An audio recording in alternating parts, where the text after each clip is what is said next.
الحمد للہ وکفا وسلام علی عبادہ الذین اصطفیٰ اما بعد۔ اللہ تعالی نے حضرت رسالت پناہ صلی اللہ علیہ وسلم پر جو فتوحات کا باب وسیع فرمایا، ان میں سے ایک فتح وہ تھی جو صلح حدیبیہ کی صورت میں سامنے آئی، اور حدیبیہ میں مذاکرات چل رہے تھے اور قریش مکہ نے اپنی گویا کہ آخری سفارت بھیجی، اور وہ حضرت سہیل ابن عمر رضی اللہ عنہ تھے۔ سہیل ابن عمر رضی اللہ عنہ کا مکہ میں وہی مقام تھا جو مسلمانوں کے نزدیک مدینہ منورہ میں حضرت ابوبکر رضی اللہ عنہ کا مقام تھا۔ سہیل غضب کے بات چیت کرنے والے، فریق مخالف کو اپنی شرائط میں منوانے میں کامیاب ہونے والے اور بلا کے خطیب تھے۔ اتنے بڑے خطیب تھے کہ مکہ مکرمہ میں اسلام کے خلاف جن لوگوں نے نمایاں کردار ادا کیا ان میں سہیل بھی تھے۔ سہل ابن عمر رضی اللہ عنہ، سہیل نہیں سہل۔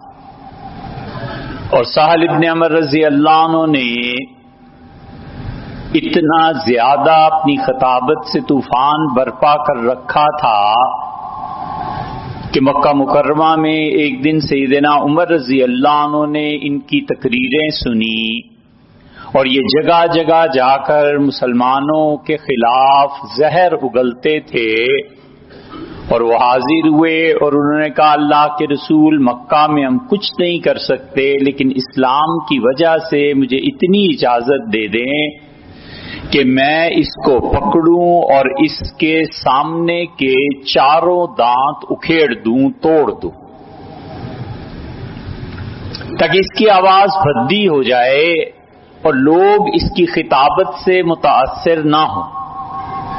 رسول اللہ صلی اللہ علیہ وسلم سوچتے رہے، اور پھر آپ نے فرمایا ممکن ہے عمر، سہیل کبھی اس سال کبھی اس صورت میں تمہارے سامنے آئے کہ تم اس کی تقریر سے خوش ہو جاؤ، چھوڑ دو اور دیکھو اللہ کو کیا منظور۔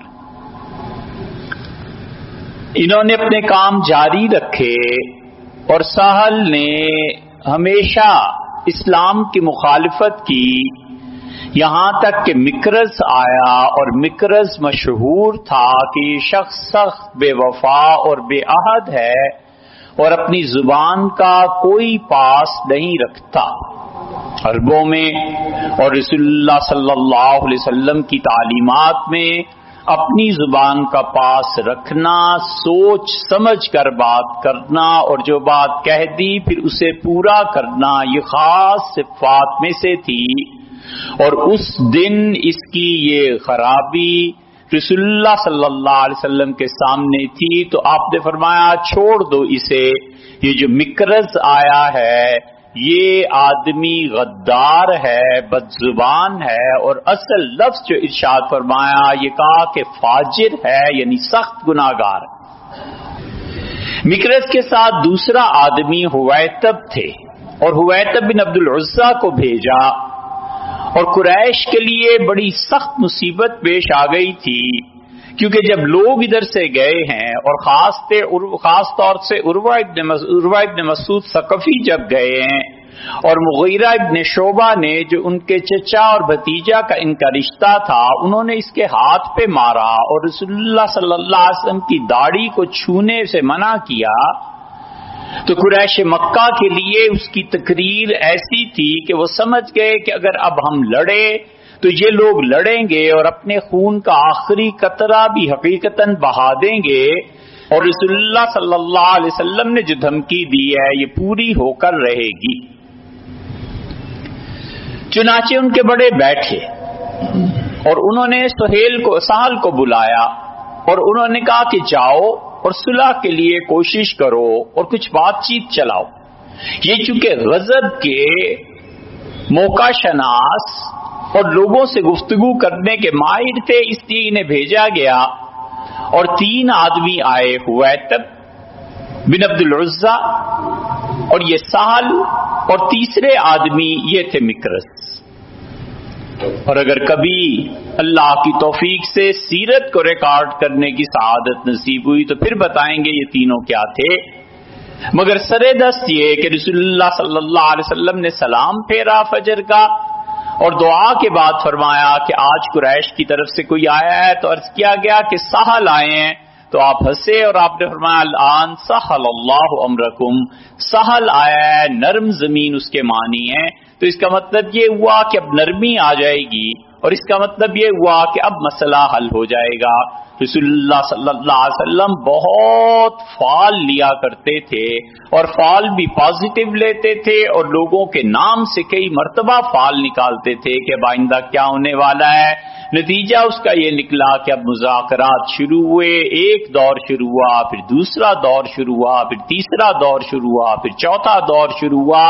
بار بار رسول اللہ صلی اللہ علیہ وسلم اپنی شرائط رکھتے تھے اور آپ کے ساتھ مسلمان اپنی شرائط رکھتے تھے. یہ تینوں ادھر تھے اور تینوں اپنی شرائط رکھتے تھے، اور مسلسل گفتگو جاری رہی یہاں تک کہ مکرس کے متعلق رسول اللہ صلی اللہ علیہ وسلم نے فرما دیا کہ یہ تو فاجر ہے، سخت گناہگار ہے. حویتب بن عبد العزا کو آپ نے کچھ نہیں کہا، اور سہل جو اصل میں حقیقتاً گفتگو کرنے والے تھے ان کے ساتھ بات چیت طے ہوئی. اور رسول اللہ صلی اللہ علیہ وسلم نے ایک دن مذاکرات کے فوراً بعد فرمایا کہ میرے کاتب کو بلاؤ. حضرت خراش رضی اللہ عنہ کے متعلق آتا ہے کہ وہ رسول اللہ صلی اللہ علیہ وسلم کے کاتب تھے. یہ سارے بڑے پڑھے لکھے لوگ تھے. رسول اللہ صلی اللہ علیہ وسلم کے قریب 40 کے قریب تو ایسے آدمی رہتے تھے جو ہر وقت قلم، کاغذ، پینسل یہ چیزیں تیار رکھتے تھے. یعنی لکھنے کی، کتابت کا جو بھی سامان تھا، جس چیزوں سے بھی وہ لکھتے تھے، کبھی سیسے سے لکھتے تھے، کبھی روشنائی سے لکھتے تھے، کبھی کوئلے سے لکھتے تھے، کبھی کسی اور چیز سے لکھتے تھے. تو یہ سب سامان تیار رہتے تھے کیونکہ سب جانتے تھے کہ رسول اللہ صلی اللہ علیہ وسلم پر کسی بھی موقع پہ کچھ بھی نازل ہو سکتا ہے. چنانچہ ان کو بلایا گیا، لیکن اصل روایات جو ہیں تحقیق کے بعد پتہ چلتا ہے، اور صحیح بخاری کی روایت میں بھی آتا ہے کہ سیدنا علی رضی اللہ عنہ بلائے گئے اور رسول اللہ صلی اللہ علیہ وسلم نے سہل کو پوچھا کہ کیا کرنا ہے. اس سے کہا آپ لکھوائیے، اور رسول اللہ صلی اللہ علیہ وسلم نے لکھوانا شروع کیا معاہدہ، اور پہلا جملہ یہ لکھوایا کہ بسم اللہ الرحمن الرحیم. سہل نے یہیں پکڑ لیا، اس سے کہا محمد صلی اللہ علیہ وسلم یہ بالکل نہیں لکھا جائے گا. عربوں کی قدیم روایت کے مطابق ایک جملہ لکھا جاتا ہے بسمک اللہم، اللہ کے نام سے شروع کرتے ہوئے وہی لکھنا پڑے گا. ہم نہیں جانتے یہ رحمان کون ہے اور رحیم کون. سیدنا علی رضی اللہ عنہ لکھ رہے تھے اور رسول اللہ صلی اللہ علیہ وسلم علی اس کو کاٹو اور بسمک اللہم لکھو جیسے یہ کہتے ہیں. انہوں نے کاٹ دیا. اس کے بعد دوسرا جملہ انہوں نے لکھا اور ان کا ھذا ما قضى علیہ، یہ وہ معاہدہ ہے جس پہ محمد رسول اللہ صلی اللہ علیہ وسلم نے اور قریش مکہ کے سفیر سہل نے اتفاق کیا ہے. دوسرا اعتراض اس نے کیا سہل نے، اس نے کہا کاٹو اسے، اور کہنے لگا اللہ کے رسول اگر ہم آپ کو مان لیں اور ہم یہ جانیں کہ آپ واقعی خدا کی طرف سے آئے ہیں تو ان معاہدوں کی ضرورت کیا ہے، ہم آپ کی مخالفت کیوں کریں. ہم تو اتنا جانتے ہیں کہ محمد بن عبداللہ ہو، محمد بن رسول اللہ نہیں ہو. رسول اللہ صلی اللہ علیہ وسلم چپ ہو گئے اور آپ نے فرمایا اگرچہ تم مانو نہ مانو لیکن اللہ اس بات پر گواہ ہے کہ میں اس کا رسول ہوں. اور آپ نے فرمایا کہ علی اس کو کاٹو اور اس کی جگہ لکھو محمد بن عبداللہ. سیدنا علی رضی اللہ عنہ کہتے تھے زندگی میں کبھی اتنا بے بس نہیں ہوا جتنا اس دن میں بے بس تھا. اور پھر دوسری مرتبہ اور تیسری مرتبہ حضور صلی اللہ علیہ وسلم نے فرمایا کہ اس پہ لکیر پھیرو محمد رسول اللہ پہ، لیکن میری محبت اور میرا اندر کا ضمیر اجازت نہیں دیتا تھا. میں نے قلم رکھ دیا اور سر جھکا لیا.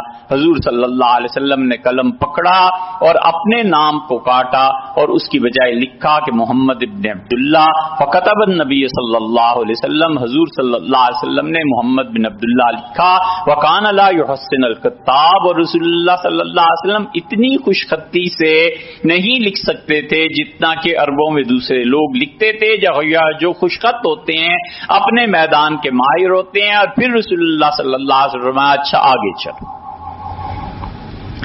تیسری شک لکھی گئی اور رسول اللہ صلی اللہ علیہ وسلم نے فرمایا کہ ہم اس بات پر معاہدہ کرتے ہیں کہ ہم عمرہ کریں گے۔ اس نے کہا بالکل یہ نہیں لکھا جائے گا، آپ اس کو یہ لکھوائیے کہ عمرہ نہیں کریں گے، اور اس کی البتہ اجازت سوچا جا سکتا ہے۔ دیکھیے کتنی محتاط بات اس نے کی، اس نے کہا اس پہ سوچا جا سکتا ہے اگر آپ آئندہ سال تشریف آوری ہو۔ تو رسول اللہ صلی اللہ علیہ وسلم اچھا لکھو کہ ہم آئندہ سال کے لیے آئیں گے۔ اس نے کہا لکھیے یہ بھی کہ 3 دن کے لیے آئیں گے، اور 3 دن کے لیے بھی اب اس طرح آئیں گے کہ آپ لوگوں کی تلواریں نیام میں، اور نیام جو ہیں اس کے اوپر بھی کپڑا چڑھایا ہوا ہوگا، تھیلے میں رکھا ہوا ہوگا، بالکل کوئی اسلحے کی نمائش نہیں ہوگی۔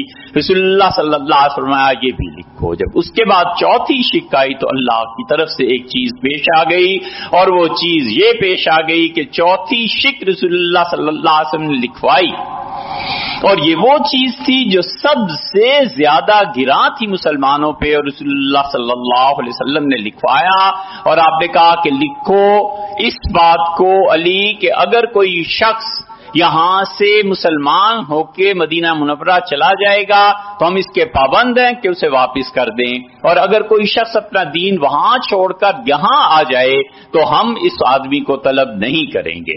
یہ جب شک سنی سیدنا باقی صحابہ کرام رضی اللہ عنہم نے تو سنسنی گویا پھیل گئی، اور 3 آدمی بیک وقت بولے، اور ان کا سبحان اللہ یہ بات کیسے لکھی جا سکتی ہے۔ سیدنا عمر رضی اللہ عنہ، سعد اور اسید اور چوتھے سال ابن حنیف کا نام آتا ہے، یہ چاروں بیک وقت بولے، اور انہوں نے کہا سبحان اللہ اتنی گری ہوئی شرط پہ ہم معاہدہ کیسے کر سکتے ہیں۔ رسول اللہ صلی اللہ علیہ وسلم نے سیدنا علی رضی اللہ عنہ فرمایا اسے لکھو، اور سیدنا علی رضی اللہ عنہ لکھ رہے تھے، اور اس سے بھی بڑا امتحان پیش آ گیا، ابھی بالکل لکھنے کی گویا آغاز ہی کرنے والے تھے، اور وہ امتحان پیش آیا، اور امتحان یہ پیش آیا کہ سال رضی اللہ عنہ کے اپنے بیٹے ابو جندل سامنے آ گئے مسلمانوں کے، اور ابو جندل گر گئے اور ان کے جسم سے خون جاری تھا، اور انہوں نے کہا لوگوں میں ہوں مسلمان اور میں ہوں، دیکھ لو مجھے، اور تم مجھے کافروں کے حوالے اپنا کرنا۔ میرے والد نے مجھے قید کر دیا تھا، اور اس قید سے والد نگرانی کرتے تھے، اور ان کی نگرانی کو توڑ کے آج میں تمہارے پاس آیا ہوں، اور میں سخت مظلوم انسان ہوں۔ کہ وہ چیز ہے جو اللہ نے سورہ نساء میں بھی ارشاد فرمائی کہ وہ مکہ میں جو مظلوم تم چھوڑ آئے ہو ہجرت کے بعد، وہ اللہ سے دعا مانگتے ہیں اور کہتے ہیں کہ اے پروردگار اس مکہ سے نکلنے کی کوئی صورت ہمیں دے دے۔ پھر وہ صورتحال پیش آ گئی، اور ابو جندل جو تھے یہ بیٹے تھے سہل کے، اور سہل کے 2 بیٹے تھے، ایک عبداللہ اور ایک ابو جندل۔ اللہ کی شان، رسول اللہ صلی اللہ علیہ وسلم کی دعوت کے ابتدائی دور میں یہ دونوں مسلمان ہو گئے، اور باپ آخر وقت تک غزوہ حنین تک کافر رہا۔ سہل کافر تھے اور بدر میں یہ نکلے اور رسول اللہ صلی اللہ علیہ وسلم کا مقابلہ کیا، اور سہل اپنے دونوں بیٹوں کے ہمراہ تھے، ابو جندل بھی تھے عبداللہ بھی تھے، اور ابو جندل اس وقت تک مسلمان نہیں ہوئے تھے لیکن عبداللہ مسلمان ہو چکے تھے۔ اندر سے جو ہی لڑائی شروع ہوئی عبداللہ نے جست لگائی اور مسلمانوں میں شامل ہو گئے، اور جا کے کہا رسول اللہ صلی اللہ علیہ وسلم مجھے پناہ دیجیے، اللہ کے رسول میں مسلمان۔ رسول اللہ صلی اللہ علیہ وسلم نے انہیں پناہ دی، تو سہل تو ابھی اس صدمے سے باہر نکلتے تھے کہ میرا ایک بیٹا جوان بیٹا مسلمان ہو گیا، اور یہ معاذ اللہ کفر اس نے اختیار کر لیا۔ اب جب دوسرے بیٹے کو دیکھا کہ یہ بھی زنجیریں توڑ کے بھاگ کے آ گیا ہے، اٹھے سہل فوراً حویط بن عبد العزیٰ بھی اور تیسرے وہ بھی مکرز بھی، اور جا کر اس کے منہ کو پکڑ کے جو سہل نے تھپڑ مارنا شروع کیے بالکل زمین پہ گرا دیا اور لاتیں ماری، اور رسول اللہ صلی اللہ علیہ وسلم سے کہا کہ واپس جائے گا۔ نبی کریم صلی اللہ علیہ وسلم نے فرمایا یہ واپس نہیں جائے گا۔ اس نے کہا یہ میرا بیٹا ہے اور معاہدہ ہوگا ہی نہیں، آپ اور میں طے کر چکے ہیں۔ آپ نے فرمایا یہ ہے قانونی بحث۔ رسول اللہ صلی اللہ علیہ وسلم فرمایا یہ ٹھیک ہے لیکن ہم نے لکھا تو نہیں نا ابھی، جب لکھیں گے تب معاہدہ ہوگا۔ اس نے کہا نہیں، ہم جب زبان سے طے کر چکے تو گویا یہ تحریر ہو گئی، میں بالکل اس پہ نہیں مانوں گا۔ رسول اللہ صلی اللہ علیہ وسلم نے قانون کو چھوڑا اور دوسری طرف سے اس کا گھیراؤ کیا، اور آپ نے فرمایا عزیز ہولی میرے ہی خیال کر لو، میری وجہ سے اپنے بیٹے کو معاف کرو، میری وجہ سے اپنے بیٹے کو دے دو۔ اس نے کہا ہرگز آپ کی وجہ سے بھی بیٹا نہیں دیا جائے گا، اور یہ وہ چیز ہے جو میں آخری لفظ آپ کو بتا رہا ہوں، کرنا ہے معاہدہ کیجیے اور میرا بیٹا واپس ہوگا اس معاہدے کے مطابق، وگرنہ پھر لڑائی ہوگی۔ اور رسول اللہ صلی اللہ علیہ وسلم خاموش ہو گئے، اور آپ نے کہا ابو جندل جاؤ اور اللہ تمہارے لیے کوئی آسانی کی صورت پیدا کرے گا۔ صحابہ کرام رضی اللہ عنہ پہ بڑا گراں گزرا کہ اس نے اٹھ کے مارا اپنے بیٹے کو، اور پھر حویتب اور وہ مکرز اٹھے اور ان کا ابو جندل کو ہم لے کے جاتے ہیں خیمے میں، اور سال آپ اپنا معاہدہ مکمل کیجئے۔ 3 آدمی اٹھے، 2 نے تو پکڑ لیا ان کافروں نے اس کو ابو جندل کو، اور سیدنا عمر رضی اللہ عنہ بھی جا کے جھپٹے ابو جندل پہ اور اس کو آہستہ سے کان میں کہا، کہنے لگے تلوار بھی ساتھ ہی ہے اور یہ میری تلوار بھی ہے، اور تم کرنا چاہو تو کر لو، خدا کی قسم ان کافروں کا خون اور کتے کا خون برابر۔ جب انہوں نے یہ کہا رسول اللہ صلی اللہ علیہ وسلم نے دیکھ لیا، فتان انت یا عمر، عمر تم جنگ کرنا چاہتے ہو؟ عمر تم کیا یہ چاہتے ہو کہ لڑائی ہو جائے؟ سیدنا عمر رضی اللہ عنہ واپس آ گئے، مگر جب یہ شک لکھی گئی تو سب لوگوں پر بڑی شدید گراں گزری۔ حضرت عمر رضی اللہ عنہ کو قابو اپنے پہ نہیں رہا اور وہ چلے گئے اٹھ کے رسول اللہ صلی اللہ علیہ وسلم کے پاس اور کہا اللہ کے رسول الست نبی اللہ حقا، کیا آپ اللہ کے رسول نہیں ہیں؟ یہاں پہنچ کے پتا چلتا ہے کہ سیدنا ابوبکر رضی اللہ عنہ کتنے فنا تھے اپنے نبی صلی اللہ علیہ وسلم پہ۔ حضور صلی اللہ علیہ وسلم نے فرمایا انا نبی اللہ حق، میں یقیناً اللہ کا رسول ہوں۔ انہوں نے کہا دوسری بات یہ میں پوچھتا ہوں کہ الیس دیننا حق و دینہم باطل، کیا ہمارا دین سچا اور ان کا دین خراب نہیں ہے، باطل پہ نہیں ہے؟ آپ نے فرمایا ایسے ہی ہے۔ ان کا الیس قتلانا فی الجنت و قتلاہم فی النار، کیا ہمارے شہداء صحابہ کرام رضی اللہ عنہ جنت میں نہیں گئے اور ان کے جہنم میں نہیں گئے؟ آپ نے فرمایا ایسے ہی ہے۔ انہوں نے کہا الا ماذا ندینہ، اللہ کے رسول پھر ہم اتنی ذلت کے ساتھ ہم کیوں معاہدہ کریں؟ الا ما نعطیہم، ہم کیوں آخر اتنے جھک رہے ہیں، ہم آخر کیوں اتنے رسوا ہو رہے ہیں؟ حضور صلی اللہ علیہ وسلم نے فرمایا عمر اللہ ناصری لست عاصی، میں اپنے پروردگار کی نافرمانی نہیں کر سکتا۔ عمر یقیناً اللہ میرا مددگار ہے۔ ان کا آپ نے نہیں کہا تھا کہ ہم خدا کے گھر کا طواف کریں گے، پھر آپ معاہدہ کر رہے ہیں؟ آپ نے کہا عمر میں نے یہ کہا تھا کہ اسی سال کریں گے۔ سیدنا عمر رضی اللہ عنہ کہتے ہیں میں نے کہا نہیں، آپ نے اس سال کا وعدہ نہیں فرمایا تھا، آپ نے کہا عمر تم آؤ گے، تم اس گھر کا طواف بھی کرو گے اور اللہ میری مدد کرے گا۔ ٹھیک حضرت عمر رضی اللہ عنہ کے جوابات ملے اور وہ کہتے ہیں میں ابوبکر رضی اللہ عنہ کے پاس چلا گیا اور میں نے کہا ابوبکر کیا رسول اللہ صلی اللہ علیہ وسلم سچے نبی نہیں ہیں؟ اور وہ کہتے ہیں زندگی میں کبھی میرے دل میں وسوسے نہیں آئے جتنا اس دن میں آئے۔ اور ابوبکر رضی اللہ عنہ کے جواب سنو، عجیب بات ہے۔ انہوں نے کہا عمر کیا پوچھنا چاہتے ہیں؟ کہا کیا رسول اللہ صلی اللہ علیہ وسلم اللہ کے نبی نہیں ہیں؟ کیا ہمارا دین سچا نہیں ہے؟ کیا ہمارے شہداء جنت میں نہیں گئے اور ان کے جہنم میں نہیں گئے؟ اور اگر کس وجہ سے ہم جھک کے معاہدہ کر رہے ہیں؟ سیدنا ابوبکر رضی اللہ عنہ نے ٹھیک وہی جوابات دیے، بخاری میں دیکھیں آپ، جو رسول اللہ صلی اللہ علیہ وسلم نے دیے تھے۔ انہوں نے تقریر چھوٹی سی کی، ان کا ایھا الرجل، انسان بنو عمر، انہ نبی اللہ حق، حضور صلی اللہ علیہ وسلم یقیناً خدا کے نبی، اللہ نے یقیناً انہیں بتایا ہے اور اللہ کی نافرمانی وہ ہرگز نہیں کرتے گے، وہ ہوا ناصر ہو، اور اللہ اپنے رسول صلی اللہ علیہ وسلم کا مددگار ہے۔ یقیناً ہمارے صحابہ رضی اللہ عنہ جنت میں گئے ہیں اور یہ جہنم میں گئے ہیں۔ عمر رسول اللہ صلی اللہ علیہ وسلم کے پاؤں پکڑ لو۔ نبی کریم صلی اللہ علیہ وسلم گھوڑے کی جس لگام پہ پاؤں رکھتے ہیں نا، عمر زندگی بھر ہم نے اس کو نہیں چھوڑنا۔ عمر یقیناً تم آؤ گے، مطوفم بہ، اور اس گھر کا تم طواف کرو گے۔ کیا انہوں نے ہم سے یہ وعدہ کیا تھا کہ اسی سال طواف ہوگا؟ سیدنا عمر رضی اللہ عنہ کہتے ہیں میں چپ ہو گیا۔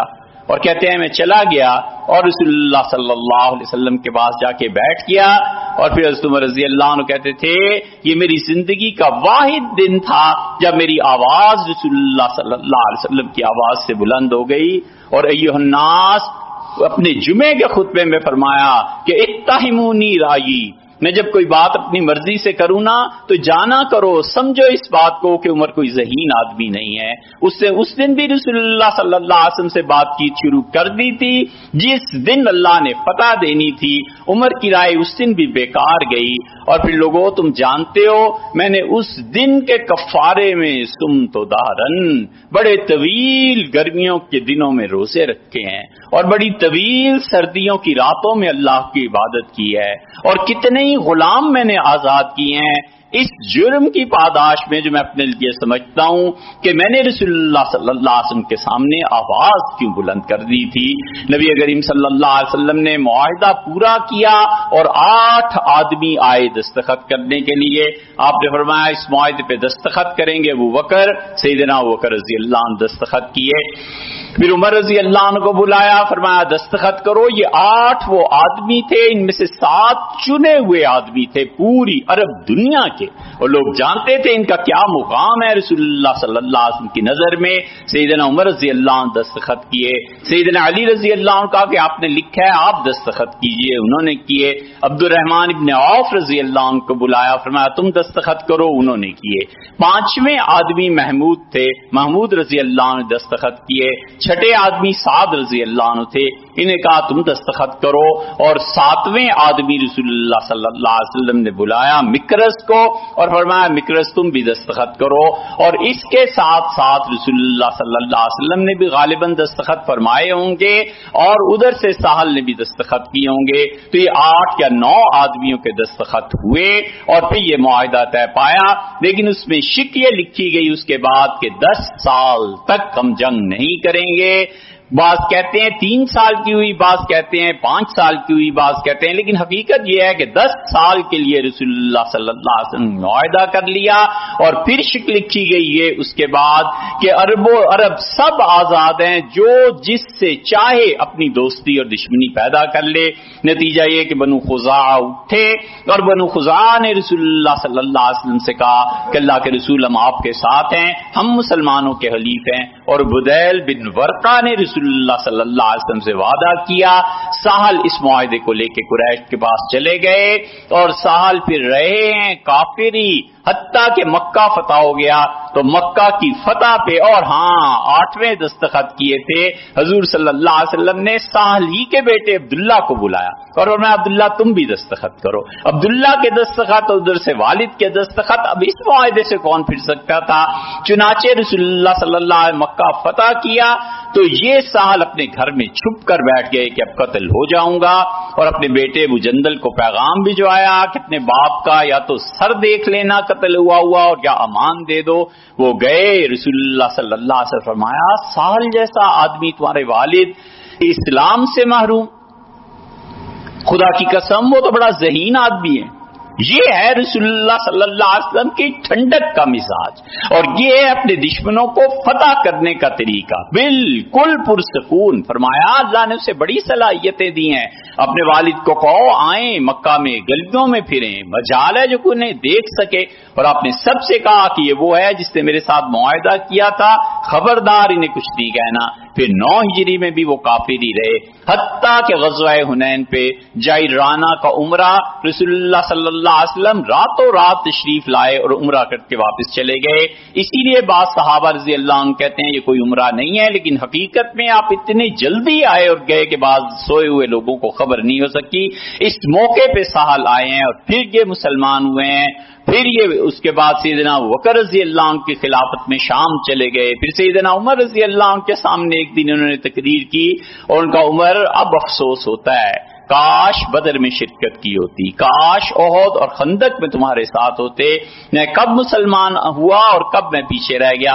سیدنا عمر رضی اللہ عنہ کہتے تھے رسول اللہ صلی اللہ علیہ وسلم جو مجھ سے فرمایا تھا نا کہ عمر کبھی ممکن ہے یہ ایسے جملے کہے جس سے تم خوش ہو، تو جب اس سے یہ تقریر کی تو میں سمجھ گیا کہ میرے آقا صلی اللہ علیہ وسلم جو فرمایا تھا وہ اب سچ ہو۔ یہ رسول اللہ صلی اللہ علیہ وسلم کا حدیبیہ کا معاہدہ تھا. کچھ تفصیلات سیدنا ابوبکر رضی اللہ عنہ کے متعلق اور بھی ہیں، آئندہ انشاءاللہ بات کریں.